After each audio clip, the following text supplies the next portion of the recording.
Assalamu alaikum wa rahmatullah. Bismillah, alhamdulillah, wa salatu wa salamu ala rasulillah wa ba'ad. All thanks and praise are due to Allah subhanahu wa ta'ala, and may His peace and blessings be upon His last and final messenger, His family, His companions, and those who follow them until the end of times. Welcome to lesson number 56 of Tafsir al-Jalalayn.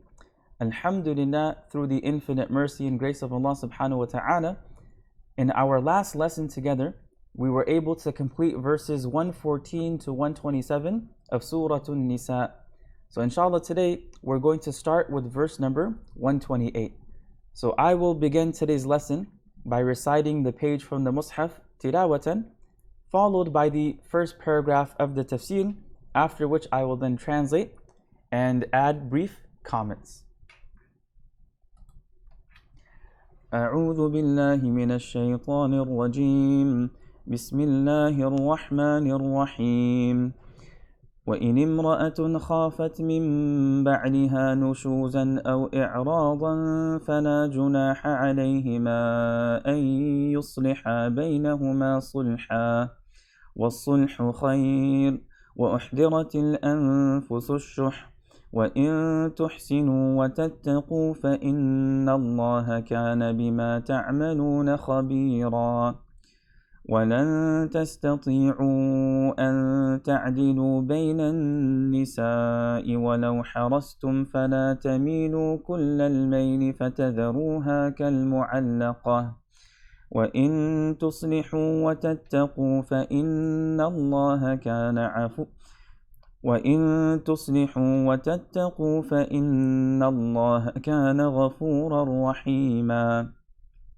وإن يتفرقا يغني الله كلا من سعته وكان الله واسعا حكيما ولله ما في السماوات وما في الأرض ولقد وصينا الذين أوتوا الكتاب من قبلكم وإياكم أن اتقوا الله وإن تكفروا فإن لله ما في السماوات وما في الأرض وكان الله غنيا حميدا ولله ما في السماوات وما في الأرض وكفى بالله وكيلا إن يشأ يذهبكم أيها الناس ويأتي بآخرين وكان الله على ذلك قديرا من كان يريد ثواب الدنيا فعند الله ثواب الدنيا والآخرة وكان الله سميعا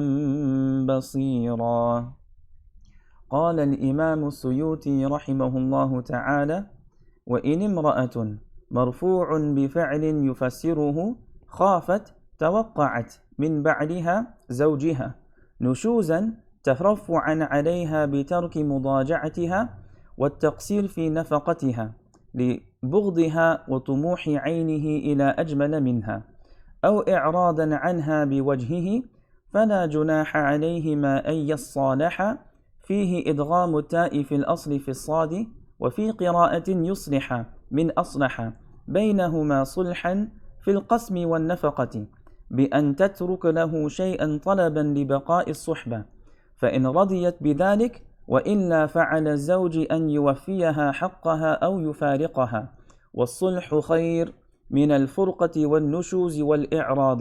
قال تعالى في بيان ما جبل عليه الإنسان وأحضرت الأنفس الشح شدة البخل أي جبلت عليه فكأنها حاضرته لا تغيب عنه والمعنى أن المرأة لا تكاد تسمح بنصيبها من زوجها والرجل لا يكاد يسمح عليها بنفسه إذا أحب غيرها وإن تحسنوا عشرة النساء وتتقوا الجور عليهن فإن الله كان بما تعملون خبيرا فيجازيكم به. So in these next few verses, Allah subhanahu wa ta'ala is addressing the topic of marriage, particularly when there is a conflict, when there's some sort of disagreement, when there's some sort of problem going on between the husband and the wife. And in verse 128, Allah subhanahu wa ta'ala is highlighting when the problem, when the disagreement, when the conflict is actually coming from the side of the husband. That the husband in this situation, in this scenario, is the source of the problem. So in order to reconcile, in order to make peace, in order to make things right, Allah subhanahu wa ta'ala gives guidance to the wife.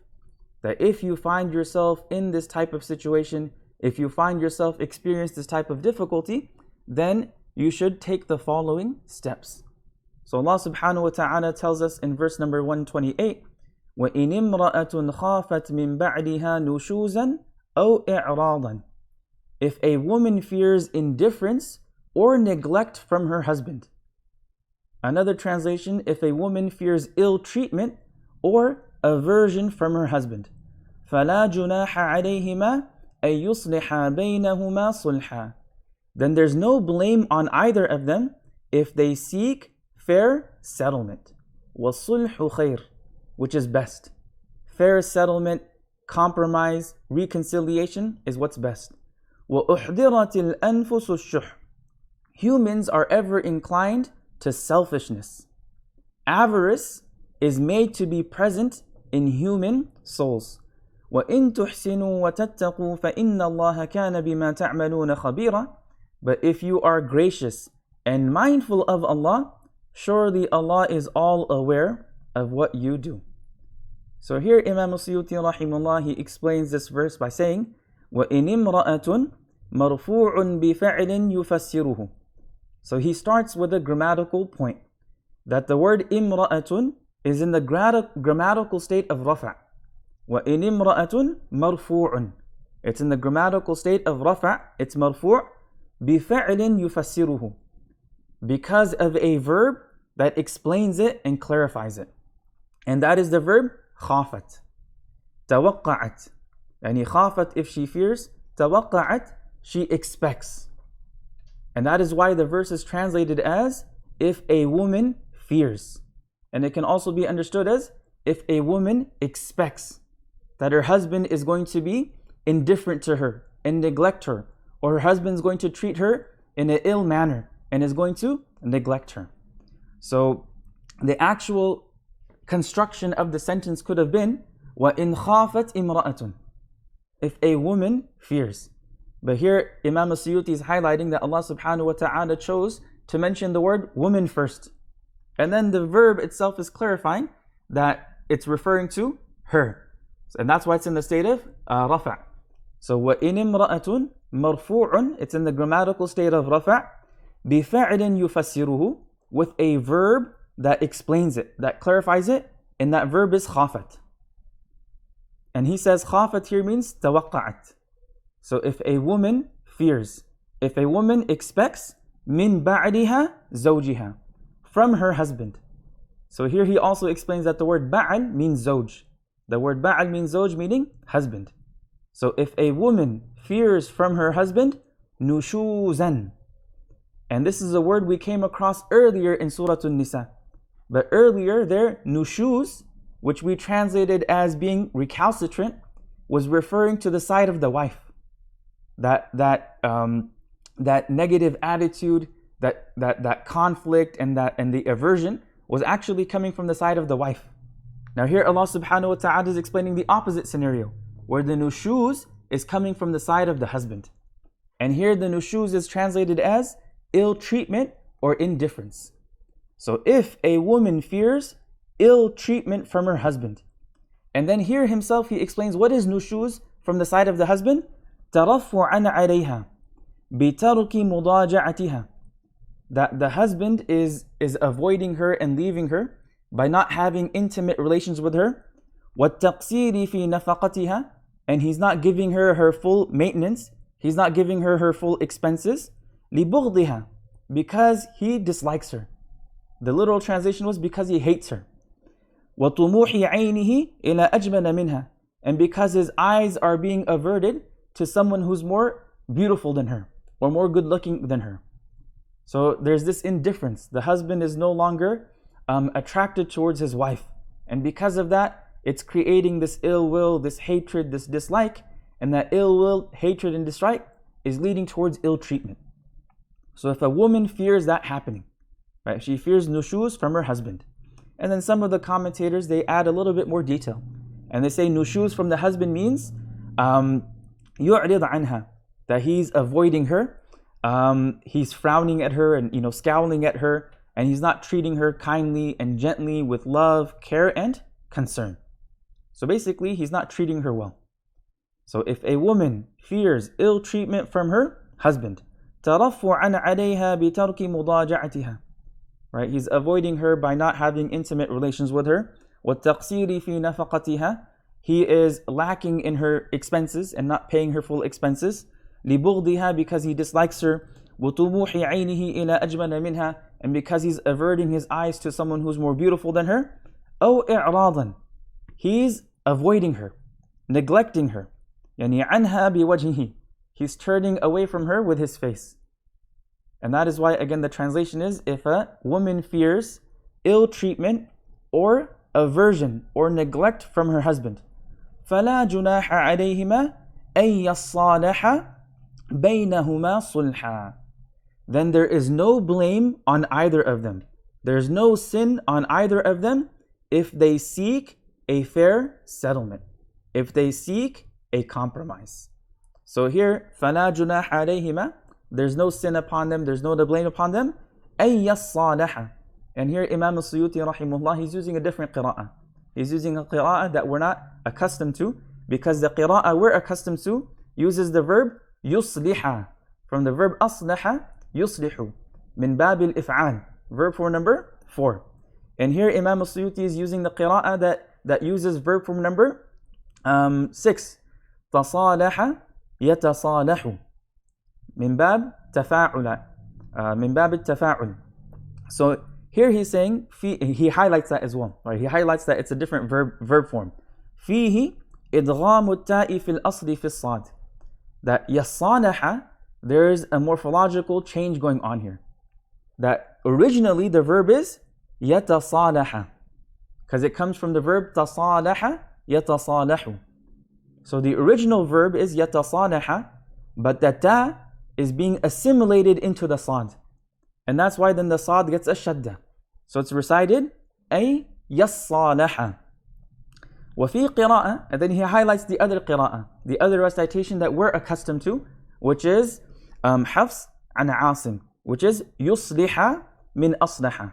So he himself highlights that this verb can be recited in two different ways, and they both convey a very similar meaning, which means to compromise or to seek settlement.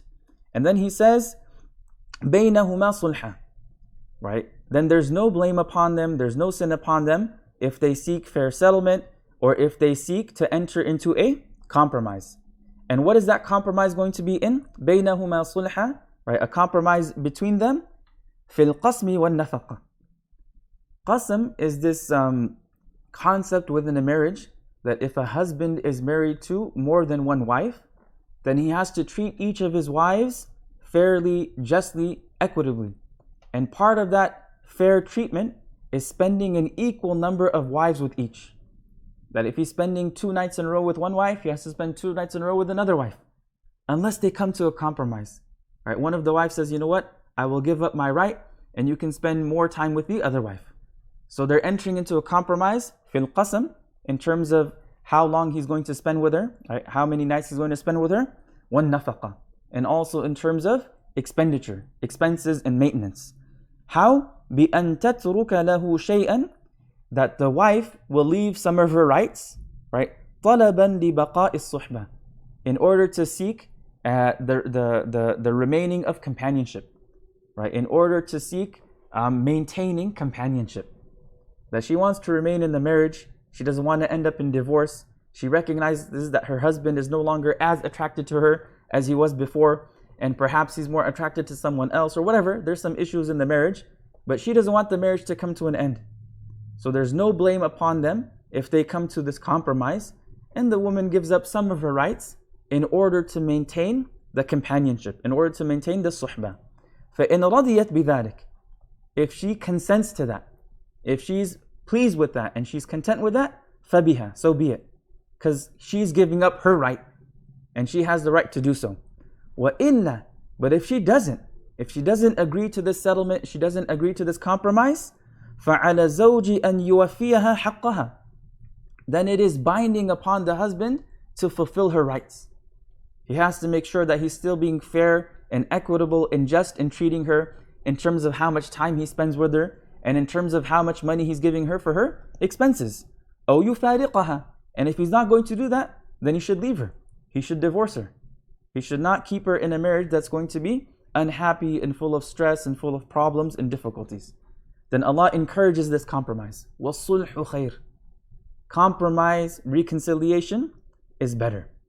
Right? Compromise, reconciliation is better. مِنَ الْفُرْقَةِ وَالنُّشُوزِ وَالْإِعْرَاضِ. It is better than separation, it is better than ill treatment, and it's better than aversion and turning away. قَالَ تَعَالَى فِي بَيَانِ مَا جُبِلَ عَلَيْهِ الْإِنسَانِ. And then Allah subhanahu wa ta'ala says and highlights what mankind has been inclined upon.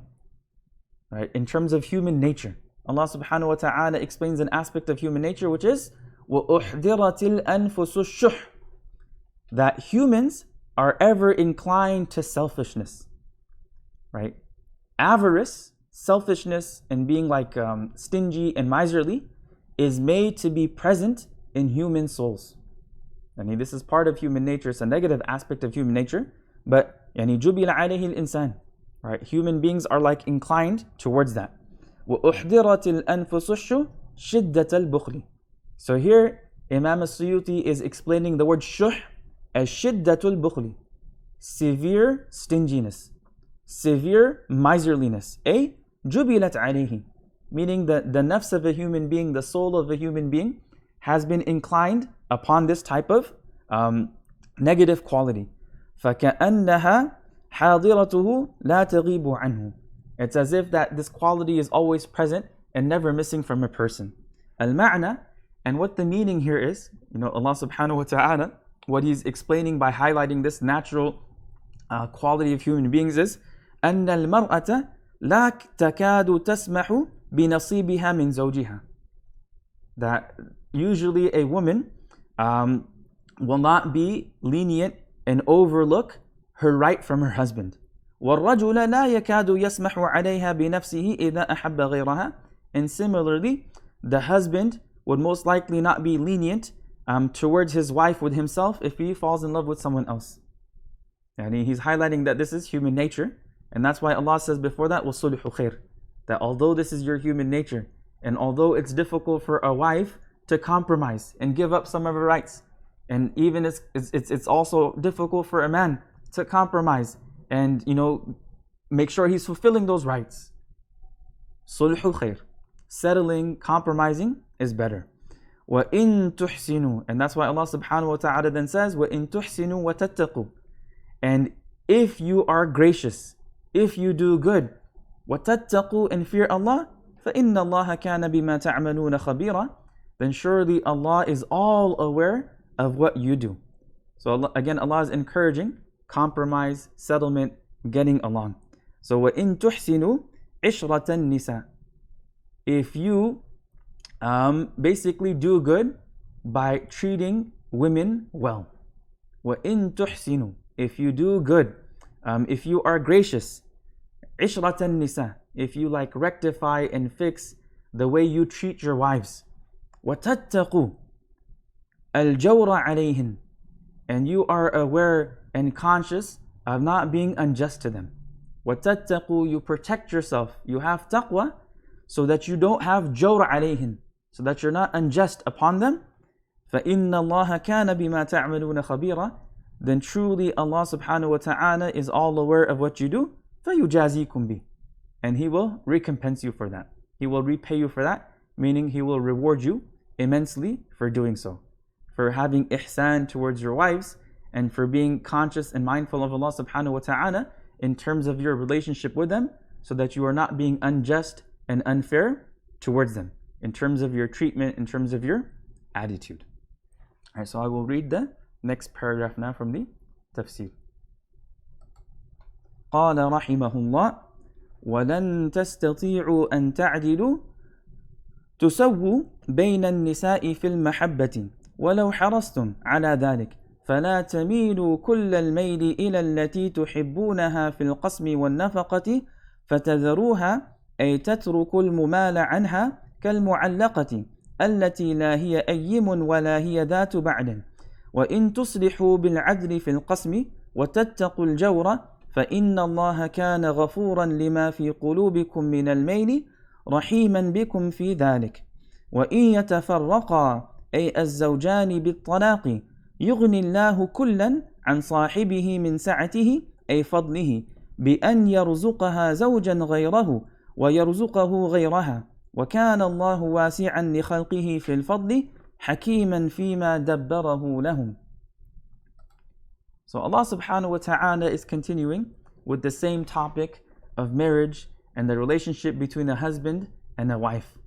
And Allah subhanahu wa ta'ala highlights that if a man is married to more than one woman, then in terms of his love and his feelings and his emotions to each, it is impossible to be just and fair. It is very impossible to love two people in the same way. So Allah subhanahu wa ta'ala says this clearly. وَلَن تَسْتَطِيعُوا أَن تَعْدِلُوا بَيْنَ النِّسَاءِ وَلَوْ حَرَصْتُمْ. You will never be able to maintain justice between your wives. No matter how keen you are, you shall never be able to maintain real equality between your wives, even though you are eager to. فَلَا تَمِيلُوا كُلَّ الْمَيْلِ فَتَذَرُوهَا كَالْمُعَلَّقَةِ. So don't totally incline towards one, leaving the other in suspense. وَإِن تُصْلِحُوا وَتَتَّقُوا فَإِنَّ اللَّهَ كَانَ غَفُورًا رَحِيمًا. And if you do what is right and are mindful of Allah, then surely Allah is all forgiving, very merciful. So Imam Suyuti rahimahullah explains, وَلَن تَسْتَطِيعُوا أَن تَعْدِلُوا تُسَوُّوا بَيْنَ النِّسَاءِ فِي الْمَحَبَّةِ. That you will never be able to maintain justice, fairness, equality amongst your wives fil mahabba, in love. So that's what he's clarifying. That Allah subhanahu wa ta'ala is not saying that you will never be able to be just to your wives in terms of nafaqa and sukna, meaning in terms of expenses and housing and clothing and food. You can be equal and just in time, right? You can be equal, just and fair in all of those things. But in terms of the matters of the heart, impossible. So you will never be able to maintain justice, meaning equality, amongst your wives, fil mahabba, in terms of love. وَلَوْ حَرَصْتُمْ. Even if you are eager to do so. Right? Even though you are keen and eager to do so, عَلَى ذَلِكَ. Right? You try your best to even maintain fairness and justice in terms of love. So because you can't, فَلَا تَمِيلُوا كُلَّ الْمَيْلِ. Right? Don't totally incline towards one. Don't lean totally towards one. So فَلَا تَمِيلُوا كُلَّ الْمَيْلِ إِلَى الَّتِي تُحِبُّونَهَا فِي الْقَسْمِ وَالنَّفَقَةِ. So don't totally incline towards the one you love more, right? Towards the one you love more, إِلَى الَّتِي تُحِبُّونَهَا فِي الْقَسْمِ, in terms of their turns, وَالنَّفَقَةِ, and expenses. Right? Don't turn and incline towards them totally and completely. فَتَذَرُوهَا كَالْمُعَلَّقَةِ. So that you end up leaving the other one as suspended. فَتَذَرُوهَا أي تَتْرُكُ الْمُمَالَ عَنْهَا. That you leave the one whom you've inclined away from. You end up leaving the one that you've inclined away from in terms of love. كَالْمُعَلَّقَةِ. Like someone who's suspended. Someone who's left hanging. الَّتِي لَا هِيَ أَيِّمٌ وَلَا هِيَ ذَاتُ بَعْدٍ. Someone who's not single, nor someone who has a husband. Right? She's like in this in-between state. She's still married to you, she's in your marriage, but it's not like she's really married to you because you're not treating her fairly and equitably and justly. So, لَا هِيَ أَيِّمٌ. She's not unmarried. وَلَا هِيَ ذَاتُ بَعْدٍ. Nor does she really have a husband. And then Allah says, وَإِن تُصْلِحُوا. But if you act righteously, if you do what is right, بِالْعَدْلِ فِي الْقَسْمِ, by being just in terms of their turns, وَتَتَّقُوا الْجَوْرَ, and you are conscious of being unjust, you protect yourself from being unjust and unfair, فَإِنَّ اللَّهَ كَانَ غَفُورًا رَحِيمًا, then truly Allah subhanahu wa ta'ala is all forgiving, most forgiving. لِمَا فِي قُلُوبِكُم مِّنَ الْمَيْلِ, for what is in your hearts in terms of its inclination. Allah will overlook that and forgive that because that's not under your control. Rahima, very merciful, bikum fi dhalik, very merciful with you regarding this issue and this affair. But if it ends up in separation, then Allah subhanahu wa ta'ala says, وَإِن يَتَفَرَّقَا يُغْنِ اللَّهُ كُلًّا مِّن سَعَةِ وَكَانَ اللَّهُ وَاسِعًا حَكِيمًا. But if they choose to separate, Allah will enrich both of them from His bounty. And Allah is ever bountiful, all wise. Another translation, if they separate, Allah shall through His capacity make each of them need free of the other. Allah is all embracing, all wise. So وَإِن يَتَفَرَّقَا, if husband and wife separate, الزَّوْجَانِ بِالطَّلَاقِ, if the couple, if the husband and wife separate through divorce, يُغْنِ اللَّهُ كُلًّا مِّن سَعَةِ, Allah subhanahu wa ta'ala will enrich both of them from His bounty. Meaning Allah will make both of them need free from each other. Right? He will make them not in need of each other. So يُغْنِ اللَّهُ كُلًّا, Allah will enrich both عن صاحبه, meaning Allah subhanahu wa ta'ala will make both of them need free from the other, from their companion. مِن سَعَتِهِ, from His vastness, فَضْلِهِ, and Imam Suyuti says that means His grace. بِأَنْ يَرْزُقَهَا زَوْجًا غَيْرًا, by providing the wife another husband. وَيَرْزُقَهُ غَيْرَهَا, and providing the husband another wife. Right? Allah subhanahu wa ta'ala, if you choose to separate, Allah subhanahu wa ta'ala will take care of your emotional and physical needs as well, as long as it's done properly, correctly, with the correct intentions, etc.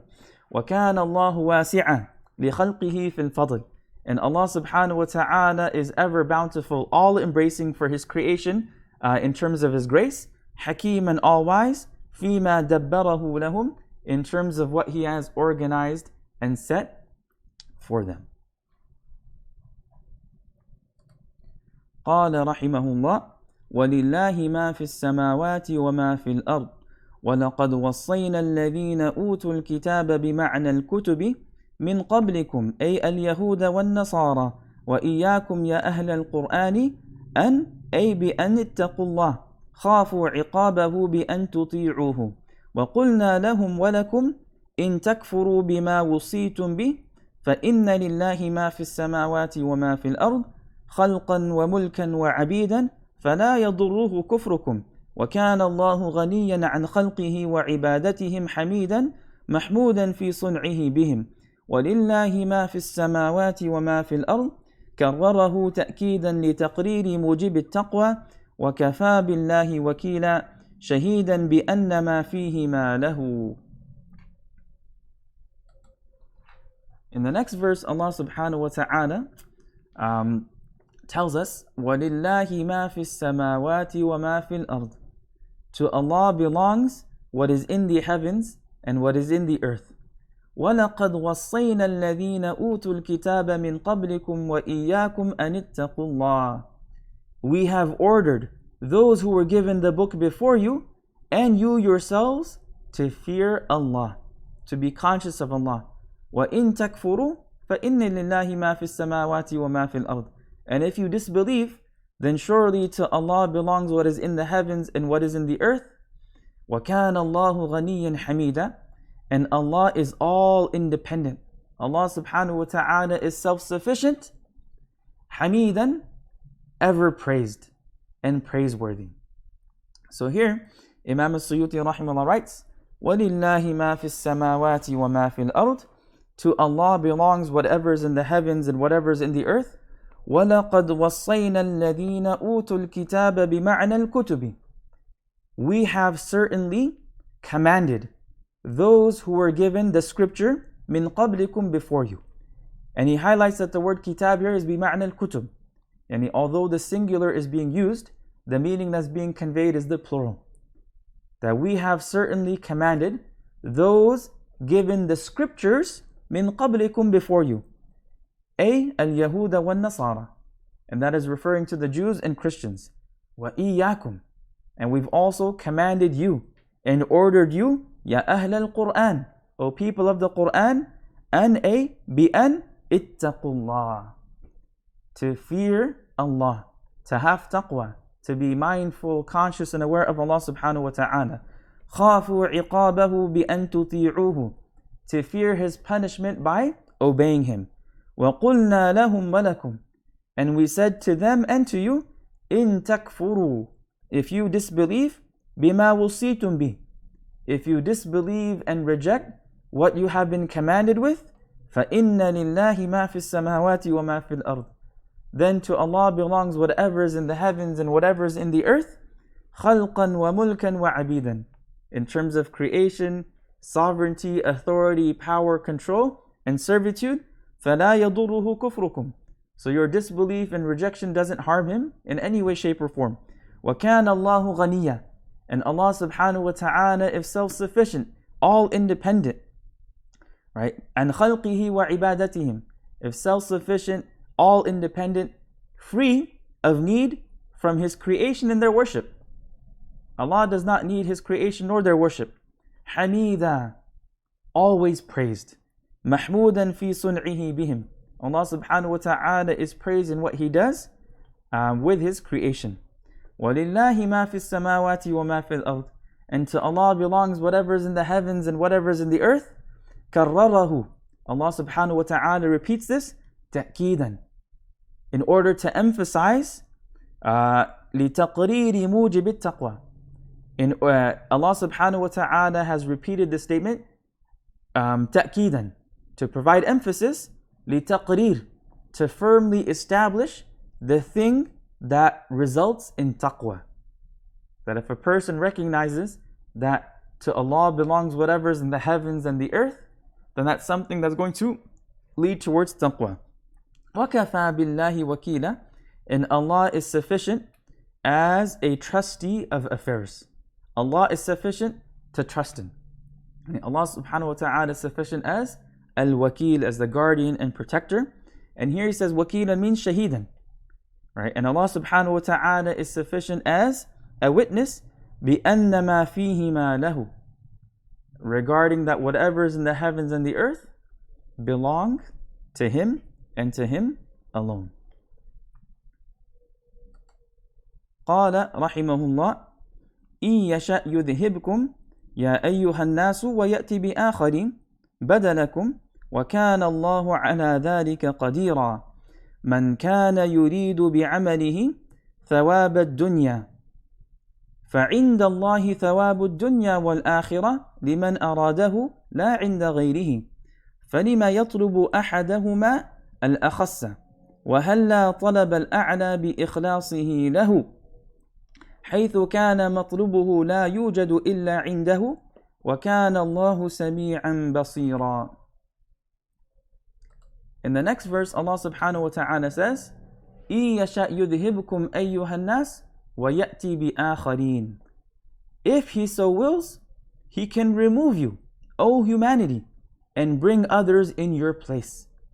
If it's His will, He can remove you altogether, O humanity, and replace you with others. وَكَانَ اللَّهُ عَلَى ذَلِكَ قَدِيرًا, and Allah is most capable to do so, meaning Allah has the power to do so. So Imam Suyuti writes, إِن يَشَأْ يُذْهِبْكُمْ, إِن يَشَأْ, if He wills, يُذْهِبْكُمْ, Allah subhanahu wa ta'ala can remove you, يَا أَيُّهَا النَّاسِ, O mankind, وَيَأْتِ بِآخَرِينَ بَدَلَكُمْ, and bring others in your place. And bring others in your place, meaning replace you. وَكَانَ اللَّهُ عَلَى ذَلِكَ قَدِيرًا, and Allah subhanahu wa ta'ala has the power to do so. مَنْ كَانَ يُرِيدُ بِعَمَلِهِ ثَوَابَ الدُّنْيَا, and whoever wants, whoever intends with his deeds, with his actions, the reward of this world. ثَوَابَ الدُّنْيَا. So whoever wants, whoever intends بِعَمَلِهِ, with his actions, ثَوَابَ الدُّنْيَا, the reward of this world, فَعِنْدَ اللَّهِ ثَوَابُ الدُّنْيَا وَالْآخِرَةِ, then with Allah is the reward of this world and of the hereafter. Meaning, let them know that with Allah are the rewards of this world and the hereafter. لِمَنْ أَرَادَهُ, for the one who wants it, for the one who intends it. لا عند غيره. It doesn't rest with anyone else. Reward is only with Allah subhanahu wa ta'ala. فَلِمَا يَطْلُبُ أَحَدَهُمَا الْأَخَص. So why are they seeking only one of the two rewards? Akhas, which is the lower one. Why are they only seeking the reward of this world? So فَلِمَا, why? يَطْلُبُ أَحَدَهُمَا الْأَخَص. Why are they only seeking one of them, which is the lower one, meaning the reward of this dunya? وَهَلَّا طَلَبَ الْأَعْلَى بِإِخْلَاصِهِ لَهُ. And why don't they seek and search and look for the higher of the two? Right, the higher of the two rewards by being sincere for the sake of Allah subhanahu wa ta'ala. حَيْثُ كَانَ مَطْلُبُهُ لَا يُوجَدُ إِلَّا عِنْدَهُ. Because what he's looking for can only be found with Allah subhanahu wa ta'ala. وَكَانَ اللَّهُ سَمِيعًا بَصِيرًا. And Allah subhanahu wa ta'ala is all hearing, all seeing. So now I will recite the next page of the Mus'haf, tilawatan, followed by the first paragraph of the Tafsir on that page. أعوذ بالله من الشيطان الرجيم. يا أيها الذين آمنوا كونوا قوامين بالقسط شهداء لله ولو على أنفسكم أو الوالدين والأقربين إن يكن غنيا أو فقيرا فالله أولى بهما فلا تتبعوا الهوى أن تعدلوا وإن تلووا أو تعرضوا فإن الله كان بما تعملون خبيرا. يا أيها الذين آمنوا بالله ورسوله والكتاب الذي نزل على رسوله والكتاب الذي أنزل من قبل ومن يكفر بالله وملائكته وكتبه ورسله واليوم الآخر فقد ضل ضلالا بعيدا. إن الذين آمنوا ثم كفروا ثم آمنوا ثم كفروا ثم ازدادوا كفرا لم يكن الله ليغفر لهم ولا ليهديهم سبيلا. بشر المنافقين بأن لهم عذابا أليما. الذين يتخذون الكافرين أولياء من دون المؤمنين أيبتغون عندهم العزة فإن العزة لله جميعا. وقد نزل عليكم في الكتاب أن إذا سمعتم آيات الله يكفر بها ويستهزأ بها فلا تقعدوا معهم حتى يخوضوا في حديث غيره إنكم إذا مثلهم إن الله جامع المنافقين والكافرين في جهنم جميعا. قال رحمه الله: يا أيها الذين آمنوا كونوا قوامين قائمين بالقسط بالعدل شهداء بالحق لله ولو كانت الشهادة على أنفسكم فاشهدوا عليها بأن تقروا بالحق ولا تكتموه أو على الوالدين والأقربين إن يكن المشهود عليه غنيا أو فقيرا فالله أولى بهما منكم وأعلم بمصالحهما فلا تتبعوا الهوى في شهادتكم بأن تحابوا الغني لرضاه أو الفقير رحمة له لأن لا تعدلوا تميلوا عن الحق وإن تلووا تحرفوا الشهادة وفي قراءة بحذف الواو الأولى تخفيفا أو تعرضوا عن أدائها فإن الله كان بما تعملون خبيرا فيجازيكم به. Now in this next verse, in verse number 135, Allah subhanahu wa ta'ala is highlighting the importance of justice, fairness, and equity in all of our affairs. Even if standing up for justice means standing up against ourselves or even our own families. And this justice is one of the hallmarks of Islam.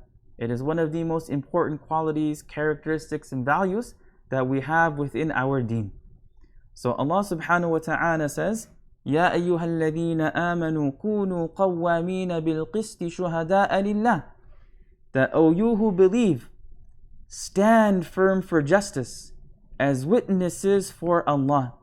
وَلَوْ عَلَىٰ أَنفُسِكُمْ أَوِ الْوَالِدَيْنِ وَالْأَقْرَبِينَ. Even if it's against yourselves, your parents, or close relatives. إِن يَكُنْ غَنِيًّا أَوْ فَقِيرًا فَاللَّهُ أَوْلَى بِهِمَا. Be they rich or poor, Allah is best to ensure their interests. One may be rich or poor, Allah is a better caretaker for both. فَلَا تَتَّبِعُوا الْهَوَىٰ أَن تَعْدِلُوا. So don't follow desires, lest you should swerve. Don't let your desires cause you to deviate from justice.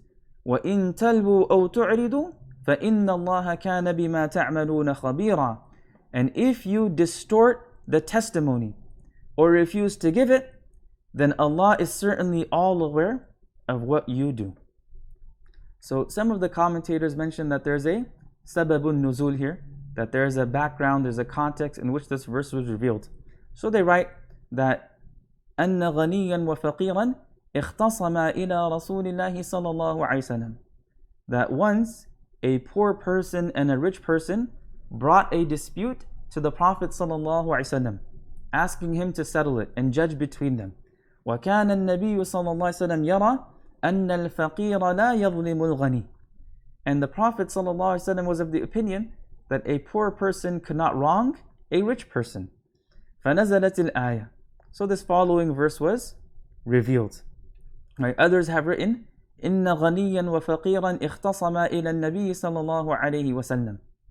That a poor person and a rich person brought their conflict, they brought their dispute to the Prophet sallallahu alaihi wasallam. وَكَانَ النَّبِيُّ صَلَّى اللَّهُ عَلَيْهِ وسلم يَرَى أَنَّ الْفَقِيرَ لَا يَظْلِمُ الْغَنِيَّ. And the Prophet sallallahu alaihi wasallam was of the opinion and believed that a poor person would not wrong a rich person. فَأَنزَلَ اللَّهُ هَذِهِ الْآيَةِ. So Allah revealed this verse. وَأَمَرَ بِالْقِيَامِ بِالْقِسْطِ مَعَ الْغَنِيِّ وَالْفَقِيرِ.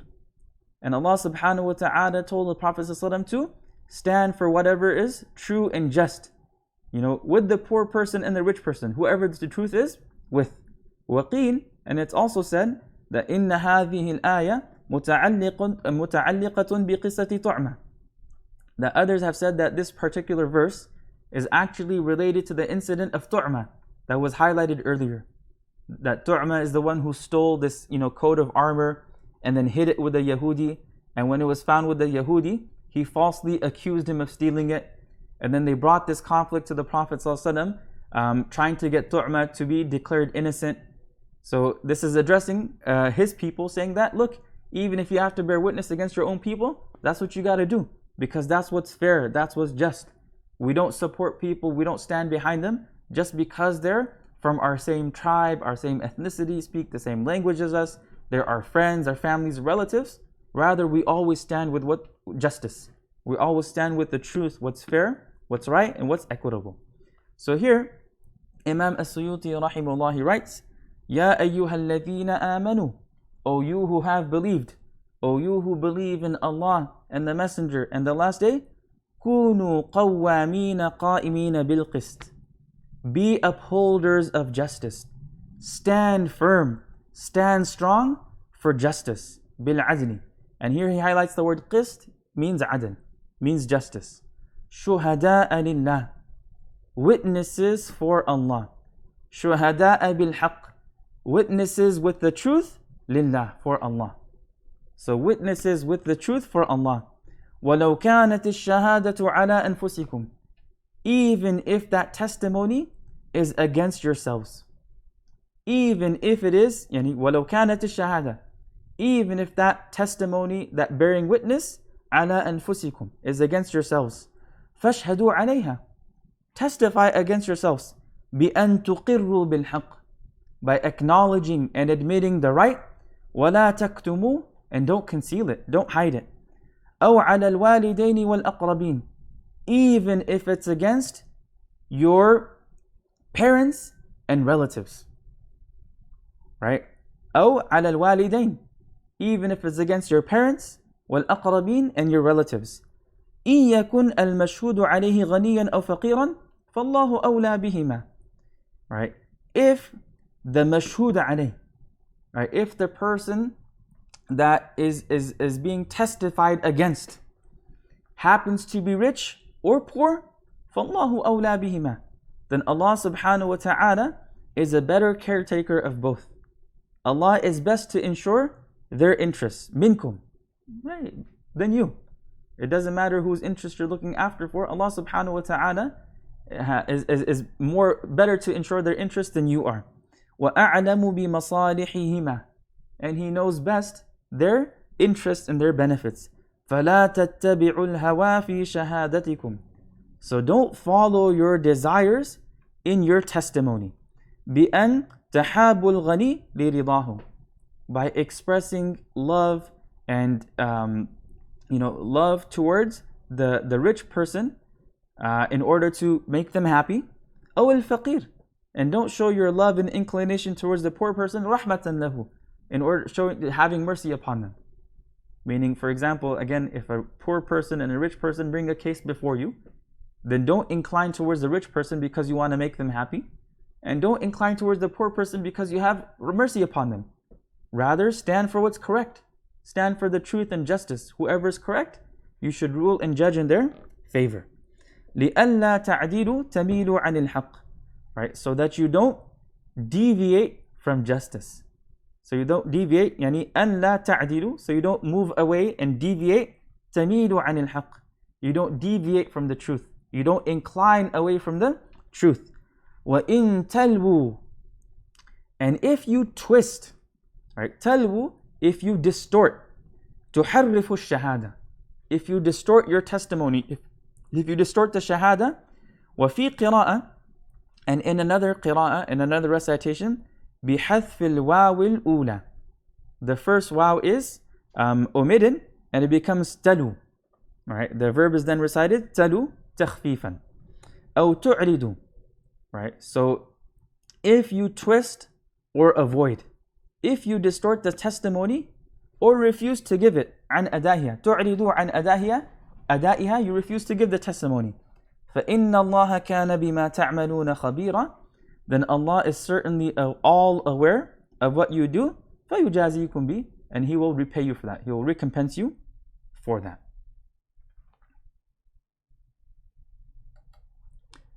قال رحمه الله يا أيها الذين آمنوا آمنوا داوموا على الإيمان بالله ورسوله والكتاب الذي نزل على رسوله محمد صلى الله عليه وسلم وهو القرآن والكتاب الذي أنزل من قبل على الرسل بمعنى الكتب.